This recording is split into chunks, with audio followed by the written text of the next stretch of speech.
Bloody War Part 2. Leader, is it okay not to go and help them? Zia asked calmly as she watched the war raging thousands of feet below them. The Sky Destroyer had stopped right in the middle of a large black cloud, where the lightning was fierce, and a single strike was more than enough to turn a commercial or military aircraft into burning debris. However, when the bright lightning approached the giant battleship, a faint barrier of golden light in the shape of a sphere covered the vicinity to prevent it from taking damage. In fact, the barrier only appeared when the lightning was especially strong, or otherwise the body of the battleship was more than enough to take the attack without taking any damage. Thanks to the eagle-eye function of the Sky Destroyer, everyone inside the command room could see what was happening below them very clearly. From the mutant beasts running rampant or fighting each other to the vicious war that was unfolding between humans and beasts. Son, I think it would be good if we could help those people. Yilinger was a soft-hearted woman. Although she had seen many cruel things since the apocalypse broke out, she had been under the protection of several people. Therefore, it was hard for her to understand how this new world worked, and it was even harder for her to see other people dying. No, not yet. Bai Zemin immediately declined. He clarified, they can still do more than this. Until they are on the verge of despair, we definitely won't show ourselves. But Yilinger hesitated. She glanced at the holographic screen just in time to see a soldier manage to shoot a mutant beast to death at the cost of a leg. Yilinger's heart softened as she said quietly, "Aren't they your subordinates? I don't think it's a good idea to let them die." If it was someone else who was trying to teach him how to do certain things after all the things he had experienced and the countless hardships he had gone through, Bai Zemin would have ignored the person or spat in their face before pointing his finger at them and cursing them. However, since that person was his mother, such thoughts naturally never crossed his mind. But just as Bai Zemin was thinking about how to explain his intention to his mother, Shen Mei relieved him of the task. "Lady Yi, I'm afraid that's not how things work now." "What do you mean?" Yilinger looked at her in confusion.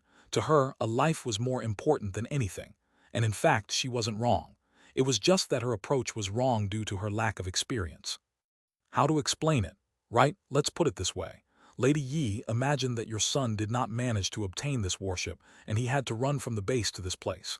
How long do you think it would take him to get here? Shen Mei asked after she came up with an idea. Yilinger was tongue-tied and at a loss for words. How long would it take for his son to get from the south to this faraway place?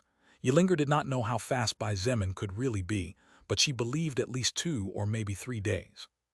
When Shen Mei heard Yilinger's answer, she couldn't help but let out a chuckle, and even Ziya smiled before she shook her head without saying anything.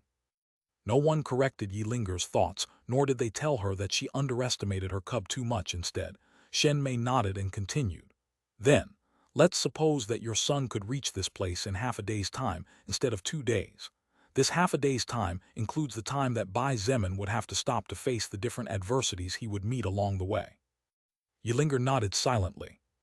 During those 12 hours, this place could be taken to the ground. It's only been a little over 70 minutes since this whole mess started, Shen Mei explained.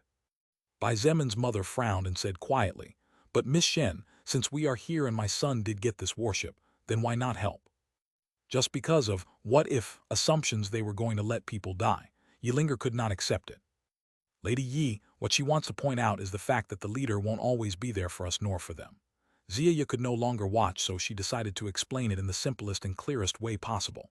She looked Yilinger in the eyes and said in a clear voice, Today, your son is here and can help us to get out of trouble, but what will happen tomorrow? Will he be next to each of his subordinates? That's impossible, isn't it? Yilinger did not say anything. She was not stupid, and in her heart, she understood how this worked. It was just that understanding and accepting were 2 different things. Mother, in this world where modern weaponry became of no use and humanity became probably the weakest race of all due to our weak physical bodies and the partial loss of everything we had built using our intelligence, the only way we can become stronger is by absorbing soul power. Bai Zemin reminded, his eyes still fixed on the screen before him. He continued, if we don't absorb soul power now, which is technically just the beginning of everything, we humans will be left behind, and in the future, we will be food for mutant beasts, zombies, goblins, sea creatures, and probably other races.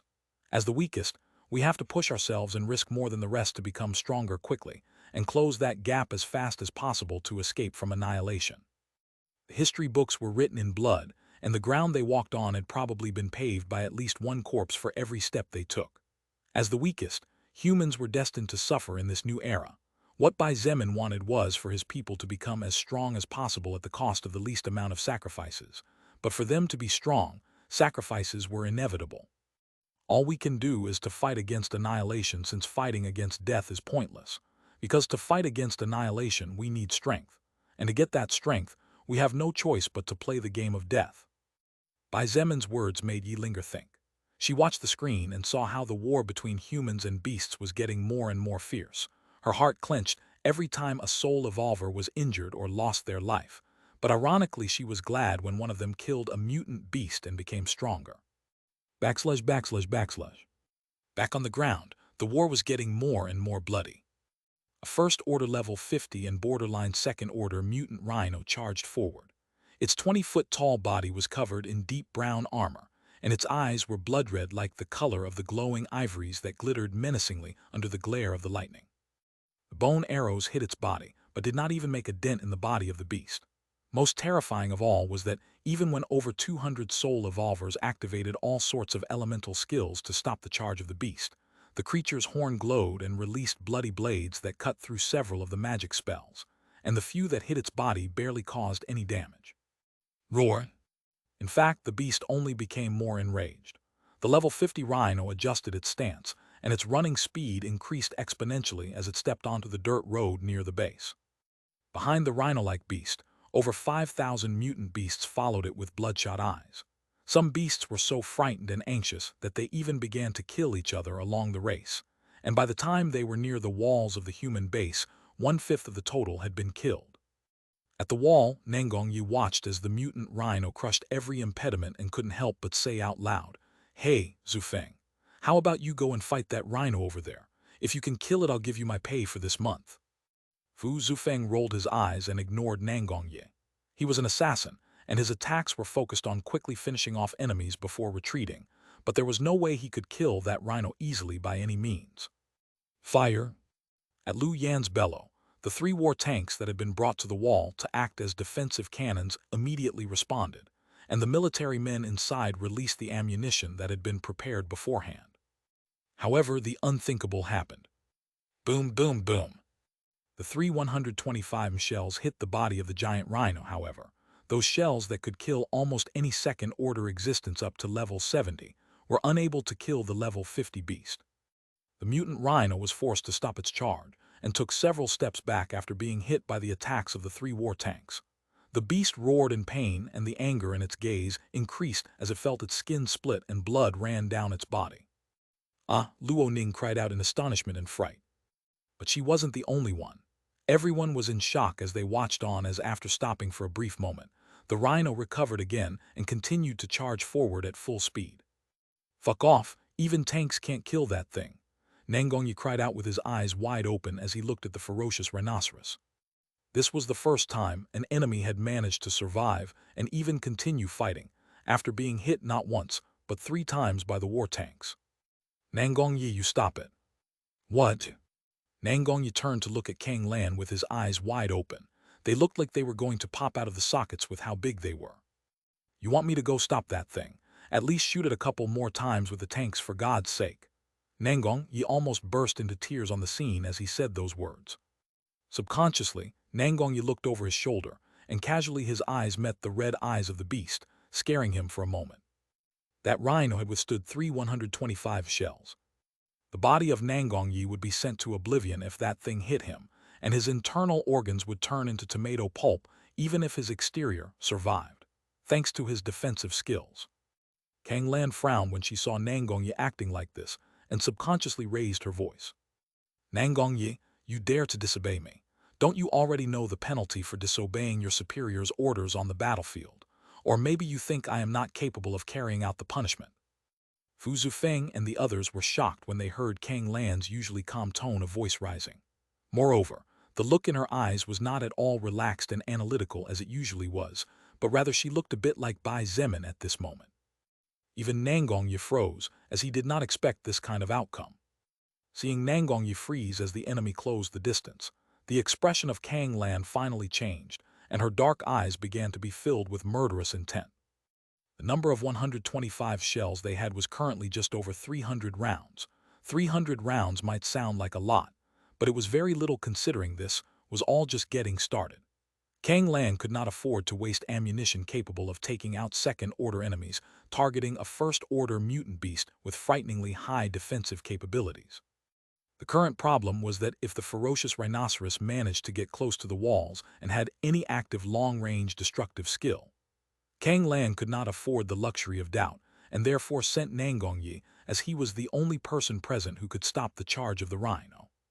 Just as the murderous intent of Kang Lan increased, Nangongyi finally came out of his state of shock. His expression turned serious, and with his dragon transformation second-order skill still active, he jumped off the wall with a mighty roar. Bang! Nangongyi's feet had barely touched the ground when he launched himself forward with a fierce glint in his eyes, as he glared at the mutant rhino with resolution. "HMPH," Kang Lan coldly snorted before looking at Fu Zufeng and saying in an authoritative voice, "You get ready too, you will join Nangongyi soon." Fu Zufeng jumped up and looked at Kang Lan a little warily. She looked very different from the Kang Lan he had known so far, even though she was clearly the same person. Chapter 715, Appearance of the Zombie Race. The reason why Kang Lan told Fu Zufeng to get ready to help Nangongyi soon came to light. The 20-feet-tall creature, whose body armor was as thick as the armor of a war tank, looked like an unstoppable locomotive. The ground shook with every step it took, and its red eyes were filled with anger as it thrust its head forward menacingly with its glowing ivory. Nangongyi, with his second-order dragon transformation skill active, also looked like a beast. His body had narrowly surpassed 2 meters in height, and the total size of his body was even comparable to Kong Jun, the third-order weaver ant. The golden claws on his hands glittered under the constant glare of the lightning, and the rays of light coming from the opaque sun in the sky. Added to the scales that covered 70% of his figure, it gave him a particularly scary appearance that demanded respect. Soon, however, it was shown that the difference between the two was not only in size. When both existences were only meters away from each other, a distance that would close in the blink of an eye, The mutant rhino nodded forward without pausing while Nangong Yi clenched both fists and punched ahead at the same time. Boom! The earth rumbled, and the mutant beasts behind the level 50 rhino were mostly sent flying backward after being hit by the shockwave resulting from the clash between Nangong Yi and the leading mutant beast.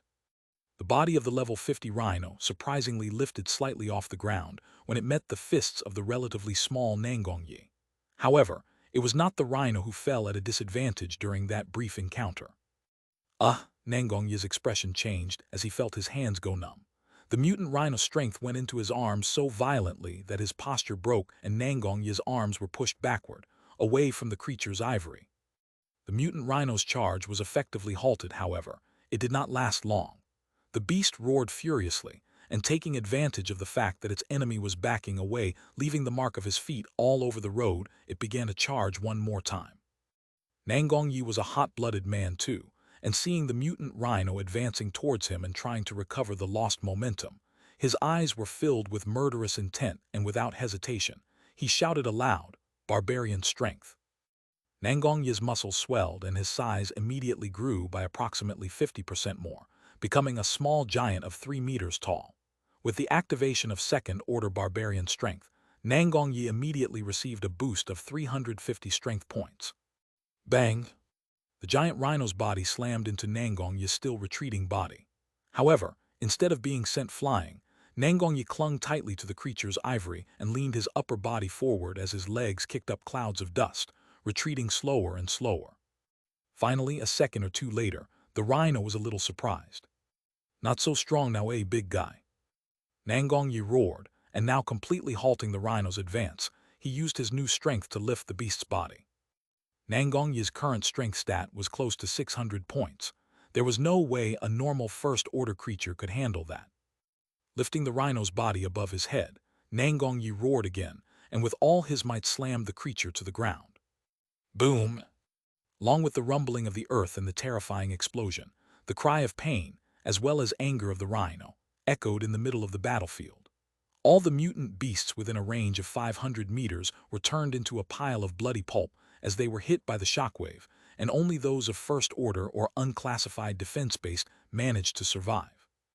Nangong Yi did not stop, and as if he had lost some of his sanity and turned into a real beast, he roared as he raised his arms above his head.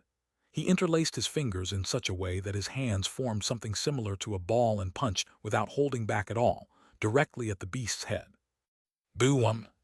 The mutant rhino's head finally split open, and although it did not explode completely, the green letters that flashed in Nangong Yi's eyes, as well as the soul power orb that flew into his body, were proof that the battle was over. Nangong Yi was already at level 50, and therefore he could not obtain any benefits until he completed his breakthrough mission. The same was true for Fu Zufeng and Kang Lan. However, he could feel that the soul power of the rhino was very pure, which was why it was so strong even though it was still a first-order existence. The skill barbarian strength of Nangong Yi was powerful, but it only lasted for 30 minutes and had a cooldown time of 2 hours, unlike his second-order dragon transformation skill that could stay active for as long as he wanted in exchange for 1 stamina point every 5 minutes. Therefore, Nangong Yi did not stop after killing the mutant rhino, and as if he had gone mad, he jumped up and proceeded to slaughter all the mutant beasts in the area. Flesh and blood flew everywhere. Some pieces of mutant beast fell into the moat to later be eaten by mutant piranhas, while other pieces fell into the only earth road in the area. The sight was really creepy, and the smell was unpleasant for anyone. On the wall, Fu Zufeng watched as Nangong Yi pushed the mutant beast's horde back by himself and couldn't help but observe. Looks like he didn't need help after all. However, Kang Lan was not happy. She didn't say anything, but the slight frown on her face said it all. She had made a mistake. She should have told Nangong Yi not to use barbarian strength yet. The skill barbarian strength was the only skill that Nangong Yi could use in his dragon transformation second-order skill. Therefore, Kang Lan planned to have him only activated in times of real need. Although the problem of the rhino was serious, they had not reached the point of true doom. If Nangong Yi cancelled his transformation, he couldn't use the skill again until half a day later. Therefore, the use of other skills was now out of the question. Kang Lan could not help but be mortified to realize that she was not a good leader. She realized that compared to people like Shang Yuan, Bing Zhu, Evangeline, and even Wu Yijun, she was still lacking. Time passed and 30 minutes later Nangong, he returned to the wall after losing the effect of his skill barbarian strength. His whole body was covered in blood, but not even a drop belonged to him. He looked at Kang Lan, and now that he had finally calmed down, he noticed that he had made a mistake. Leader Kang, it seems I made a mistake. I shouldn't have activated barbarian strength yet. Kang Lan sighed in her heart. She was just beginning to understand the headaches her leader was silently going through, and this only made her admire him even more. It's okay, don't worry about something that's already done. Kang Lan waved her hand and said in a now calmer voice, besides, that half an hour helped everyone to rest, so it's not like you did something really bad. Nangongyi, sit down for now and recover some stamina to avoid your skill from deactivating. Nangongyi felt a little better after hearing the words of Kang Lan, and seeing that everyone seemed more energetic compared to the past. He sighed in relief before sitting down amidst applause and shouts of cheers. He had just stopped an entire army by himself for half an hour after all. Kang Lan hoped that no serious problems would appear for the next few hours, at least until the skill of Nangongyi came out of its cooldown time, as there were only 3 people present with the ability to threaten second-order existences other than the war tanks: herself, Nangongyi, and Fu Zufeng. However, this depended on several factors, and luck was one of them. Unfortunately, luck did not seem to be on the side of planet Earth and its living beings, at least not today. After an hour of combat, the battlefield was a mess, to say the least. The corpses of the mutant beasts had begun to form mountains, and 25% of the moat had filled up with enemy bodies, to the point that there were now areas where terrestrial creatures could walk. However, the most terrifying change came 20 minutes later. Zombies! Luoning yelled out loud as she wielded her greatsword and turned the body of a first-order purple panther into a pile of meat paste. Fu Zufeng was standing next to the girl, and when he heard her yell in surprise, his eyes widened in shock. He quickly looked to the northeast, and his expression turned ugly as he saw the black sea of infected creatures approaching. The zombies of today were no longer the same slow zombies of 3.5 months ago. They were now as fast as a normal person running before the apocalypse, and to top it all off, the unintelligent creatures retained their unlimited stamina. Holy shit, where the fuck did those rotten bastards come from? Xiao Ming shouted in shock as he slashed his sword without rest. His body had several wounds here and there, but he was indifferent to pain at this point and simply fought to end the lives of his enemies as quickly as possible in order to help the rest. The expression on Kang Lan's face was ugly as she looked on, as a portion of the group of zombies and mutant beasts broke away from the main army and began to kill each other. Beasts against beasts, zombies against beasts, humans against beasts, and very soon it would be humans against zombies as well. While the current agility of the zombies was no problem for high-level soul evolvers, for humans they meant definite death at this stage unless they were lucky and got up the courage to fight at the risk of their lives. Soon, the 4,000 soul evolvers had to split up to fight zombies and mutant beasts at the same time, as the zombies fought the mutant beasts, and the mutant beasts fought among themselves. Along with the activation of all kinds of skills, blood flew everywhere and small explosions joined together to form even more terrifying explosions.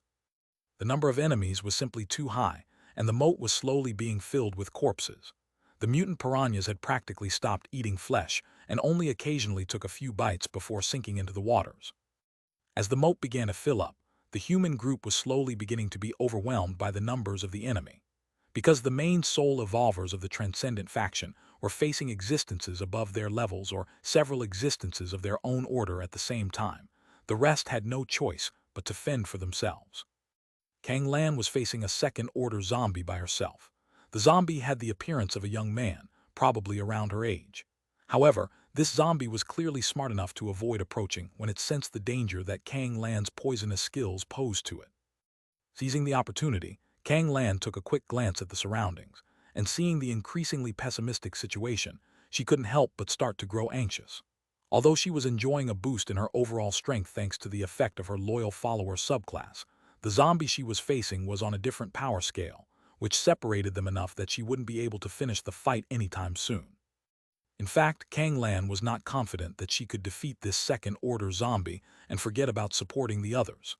The only way was to get the war tanks to fire, but that would also put her in mortal danger. Finally, and with no other choice, she pulled the communicator out of her bag and ordered in a cold voice, "Open fire at will." Her words had barely fallen when, from the top of the giant wall, the heads of armed soldiers were revealed. Some of them carried rifles, snipers, light machine guns, heavy machine guns. Some had even positioned themselves behind machine guns that had been dismounted from military vehicles to use as a defense in front of the main gate. From a high point the advantage is ours, a commander shouted before ordering, "Brothers, open fire." Immediately after, the sound of steady bangs echoed and reached the distance easily. From the distance, the golden glow of gun muzzles could be seen as a straight line, as more than 10,000 armed soldiers fired at the same time. The zombies and unclassified mutant beasts began to fall like flies, and the pressure on the 4,000 soul evolvers immediately eased greatly. There were even some First-Order zombies and First-Order mutant beasts with weaker bodies that fell in their own blood after taking several shots from 100 heavy machine guns. "Kill!" Liu Yan shouted, and immediately led a team of soul evolvers to cause carnage in the midst of the zombie horde. "Kill! Kill! Kill!" They all roared in unison, and their eyes looked even more bestial than the beasts themselves. The second-order zombie who commanded this army of zombies was shocked at the human outburst, and for a moment he even went into a panic. According to his knowledge after absorbing countless records, humans were fearful creatures, especially of his zombie race. How had these humans suddenly become killing machines? What the second-order zombie was seeing was nothing like what was in his records. Seeing the second-order zombie in shock, Kang Lan didn't hesitate as she muttered under her breath while slyly pointing towards the ground. Illusory mist. The second-order zombie immediately became attentive when he noticed the fluctuation of mana around him. However, when he wanted to back away, his body was enveloped by a multicolored mist, and the sparkle in his eyes dimmed a bit, slowing his movements in the process. Chapter 716, Falling in a Trap. Kang Lan seized the opportunity when the second-order zombie's movements stalled for a brief moment. She waved her magic staff, and at the same time as she backed away, she threw what appeared to be a small black seed. Kang Lan pointed one hand forward and waved her staff while shouting aloud, "Heart Devourer." A magic circle appeared at the tip of the magic staff, and immediately a beautiful purple-colored cloud burst outward. The mist enveloped the surroundings, and in just an instant engulfed the second-order zombie and all the creatures near the zombie. Bang! The small black seed exploded, and a pile of jet-black spores melted into the purple mist. By the time the second-order zombie regained his composure, his organism had already absorbed a large amount of poison. Scram! The zombie roared furiously as he used his sword to slash in a wide circle around his body. Bang! The purple mist with motes of black was expelled in a flash, and Kang Lan was forced to retreat even further as her body was struck by the wind blades resulting from her enemy's slash. However, the expression on Kang Lan's face was calm and composed. Her dark eyes flashed strangely as she noticed how a part of the second-order zombie's face began to change its color. "Human woman, I'll rip out your tendons and eat them while you're still alive." The zombie roared angrily before charging at lightning speed towards the human before him. Kang Lan silently activated lightning movement and began to flicker across the battlefield as she activated various skills constantly. The second-order zombie was definitely faster, but Kang Lan was cunning. She blended into the different battlefields, and using her enemies as a shield after using skills like paralysis of sleep and others, she forced the second-order zombie to waste a bit of time to kill them and continue charging. Kang Lan knew she was going to be overtaken soon, but she wasn't worried. Looking over her shoulder, she noticed that about 1/4 of the zombie's head had turned purple with black dots. On another battlefield, Fu Zufeng and Nangong Yi joined hands to fight against a second-order mutant snake. Nangong Yi was in charge of stopping the beast's movements, as his only good quality at present was his high defense, while Fu Zufeng appeared and disappeared around the creature's body, which was 150 meters long. Although the snake's scales were extremely tough, and there was a weird liquid around its body that made it difficult for Fu Zufeng to damage it, several bloody cuts could be seen on the back of the animal. "Hey, Nangong Yi. What's wrong? Don't get hit by the tail. Brat, you think this old man doesn't know that?" Nangong Yi's body was covered with wounds as he battled against the fierce bites and headbutts of the beast, but he didn't care. As long as he avoided the tail, everything would be fine. Slowly, the second-order snake began to lose more and more blood.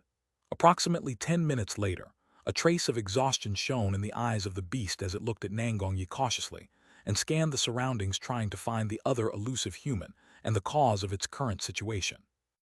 Nangonyi was gasping for air, and approximately 60% of the golden scales covering his body had been split by the second-order mutant snake's attacks. The only thing Nangonyi was thankful for was that this beast didn't seem to have any acid attacks, and its only quality was poison, but Nangonyi had already taken an antidote for this kind of enemy beforehand. Swoosh! Seeing the mutant snake charging toward him again, Nangonyi gritted his teeth and advanced to face it. Boom, boom, boom, boom, boom, boom. The surroundings were a mess, and with every vicious attack from the beast, Nangonyi was forced back, increasing the size of his wounds and adding more to the mix. It was in one of those trades that Nangonyi overlooked a small move from his enemy, and the mutant snake didn't give him time to fix that mistake. Swoosh! The thick green giant tail grew bigger and bigger before his eyes, and Nangonyi had no choice but to grit his teeth and get ready to receive the impact. He crossed both arms in front of his body and began to pray to all the gods and demons he knew. Boom! Nangonyi's body was sent flying, and he felt the bones of both arms breaking into at least 2 or 3 pieces each. He could do nothing against the torrent of blood that flew out of his mouth, let alone the blood that flowed from his shattered muscles. Nangonyi fell to the ground 200 meters away, but his body continued to roll for another 100 meters before stopping. The face of the soldiers and soul evolvers who saw his body covered in blood and his arms turned inward at an impossibly acute angle turned pale. Boss Nangong. Damn it. Stop that snake. Nangonyi was a well-liked person in the faction. He was neither the smartest nor the strongest, but he was an upright person that said and acted based on his thoughts and feelings. In addition, the number of lives he had saved on many dangerous occasions was not small at all, not to mention the fact that Nangonyi was considered one of the war generals that no one wanted to see fall. Surprisingly, several soul evolvers managed to quickly kill their enemies at the cost of wounds of different magnitudes. One of them even lost a hand, but gritted his teeth and turned around while running towards the mutant snake with bloodshot eyes. Nangonyi tried to stand up and was very moved at the sight of what was happening, so much so that tears began to spill down his mangled face. Unfortunately, his brain seemed to have shut down in the face of the pain since he could not even move a muscle. Ironically, it was at that moment that his skill barbarian strength came out of its cooldown time. If Nangonyi could have endured a couple of seconds more, the outcome would have been very different, and he alone could have put up a good fight against the mutant snake. Swoosh! The mutant snake rushed forward, sliding across the ground at lightning speed and closing the distance between it and Nangonyi in an instant. Its movement speed was faster than that of the other soul evolvers, so despite everyone's goodwill, none of them managed to make it in time. Bang, bang, bang, bang, bang, bang, bang. Soldiers on the walls could only see a green flash moving due to the high speed of the beast, but none of them hesitated to pull the trigger of their firearms while aiming at the possible trajectory.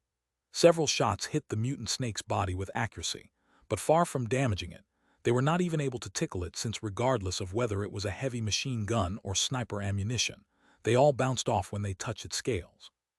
Just when Nangonyi could feel the smell of fish penetrating his nostrils, and the shadow of the second-order snake was hovering over his body with its mouth wide open, a small shadow appeared just above the creature's head. By the time the second-order mutant snake realized what was happening, the person who had appeared just above its head and falling from the sky had already reached it. Swoosh! A clean and flawless stab, right in the only weak area of any living being, the eyes.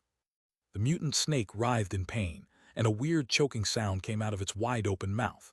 A large gush of blood shot out from where the snake's left eye had previously been, which had now turned into a pile of gray and white pulp. Luyan. Fu Zufeng shouted from the depths of his soul as he held on tightly to his dagger to keep from falling. The mutant snakes writhed so hard that the surroundings were blown up every time its tail swung, and fortunately, there was no one nearby, or else they would have turned into a gory pile of bloody mist. However, there was one person who was too close and could die at any moment if in a stroke of bad luck the giant snake's tail hit him, Nangonyi. Luyan was one of the highest-level soul evolvers and happened to be the closest. Hearing Fu Zufeng's call and seeing the young man who was as thin as a stick fighting against the ferocious beast, Luyan gritted his teeth and charged forward in order to get Nangonyi out of the danger area. Fu Zufeng gritted his teeth and felt the blood throughout his body stir with every shake the second-order snake made. But in fact, he had not moved away yet because he was charging his most powerful and destructive attack skill. As Lu Yan quickly approached, he did not take long to notice that the blue-colored dagger in Fu Zufeng's hands began to glow, and that glow was growing rapidly. After managing to avoid some of the casual swings of the wounded creature's tail, Lu Yan grabbed Nangongya's body and, ignoring his complaints of pain, ran out of the area without looking back. Seeing Lu Yan carry Nangongya away, Fu Zufeng sighed in relief. His eyes were as cold as the edge of his dagger, and as a thin trickle of blood slipped silently from inside his mouth, he activated the skill he had been channeling all this time. Final flash. The young assassin's cold voice could be heard even amidst the constant roars, explosions, and cries of pain. Immediately after, a thunderous explosion followed by a bright electric blue light illuminated everything 1,000 meters around. Boom! A large flash of lightning illuminated the area 1 km around Fu Zufeng, and there were several mutant beasts and zombies that were engulfed in what seemed to be a sea of blue lightning. The beasts writhed before falling down with smoking bodies, while the weaker zombies simply exploded, and their blood was vaporized. Final flash, the strongest and most destructive skill Fu Zufeng possessed, the one he learned when he entered the First Order and obtained his special job. It was the only skill that allowed an assassin like him to inflict large amounts of damage to targets with high defense. Fu Zufeng kicked the head of the snake he was standing on and jumped backward. As his body spun in the air, he heard the heavy sound of the beast falling to the ground. And an instant later, the sweet message he had been waiting for flashed in his eyes, informing him that he had officially entered the Second Order, and apart from receiving a juicy increase in his overall stats, he also went straight to level 59. But Fu Zufeng did not stand around celebrating, and instead rushed to the battlefield to join the fray immediately. Although he really wanted to confirm Nangongya's current status, his newly acquired strength was definitely needed in the battle that seemed to be far from over. With the joining of Fu Zufeng, who had just entered the Second Order, the pressure on the other soul evolvers was greatly relieved. Kang Lan, on the other hand, was experiencing problems. The Second Order zombie was holding out more than she expected, and her stamina was dropping fast. She was a mage to begin with. Kang Lan would have to be on the back lines with thousands of melee warriors protecting her, but due to the circumstances she had no choice but to put her neck on the line and go out. "I think that should be enough for now," she muttered under her breath. Damn, it was also then that the Second Order zombie understood what was going on. The intelligent creature looked at Kang Lan and growled, "You tricked me. All you humans are despicable creatures." Kang Lan looked at him and said quietly, "Thank you for your praise." Then she did something that no mage should ever do. She ran straight at her enemy, who was a melee combatant. This was because the zombie before her had just lost 50% of his power, and for the next 5 minutes he would be at her mercy. However, to Kang Lan's surprise, the Second Order zombie grinned horribly and growled, "Too bad, human woman. This time you have been played at your own game." Kang Lan felt a bad premonition just as the Second Order zombie raised his head to the sky and shouted loudly, "Have you seen enough? Attack at once so that damn mermaid will give us what he promised." Kang Lan's expression immediately changed as she felt the danger of death embracing her body. She raised her head abruptly, and her eyes twitched as she saw a huge, silver-feathered hawk glaring at her with large, glowing golden eyes.